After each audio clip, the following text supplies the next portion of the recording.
তুমি কি জানো? একজন লোক ইন্টারনেটে এলো আর বলল, আমি 2036 সালের ভবিষ্যৎ থেকে এসেছি। সবাই হেসে উঠল, কিন্তু যখন তার ভবিষ্যৎবাণীগুলো সত্যি হতে শুরু করলো। তার নাম ছিল জন টিটার। সে একটা টাইম মেশিনের ছবি পোস্ট করেছিল আর একটা ওয়ার্নিং দিয়েছিল 2020-এর পর পৃথিবী বদলে যাবে। কেউ গুরুত্ব দেয়নি যতক্ষণ না সে লিখল, একটি মারণ ভাইরাস আসবে 2019 সালে। আর তারপর এলো কোভিড।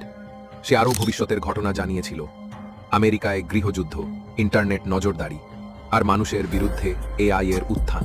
তার ভয়ানক হুঁশিয়ারি ছিল, তোমাদের টাইমলাইন খুব ভঙ্গুর, তোমাদের ওপর নজর রাখা হচ্ছে, তোমরা ভাবতেও পারো না কতটা। সে টাইম মেশিনের একটা ব্লু প্রিন্টও শেয়ার করেছিল। বিশেষজ্ঞরা বলেছিল এটা জাল বলে মনে হচ্ছে না। আর তারপর সে উধাও হয়ে গেল।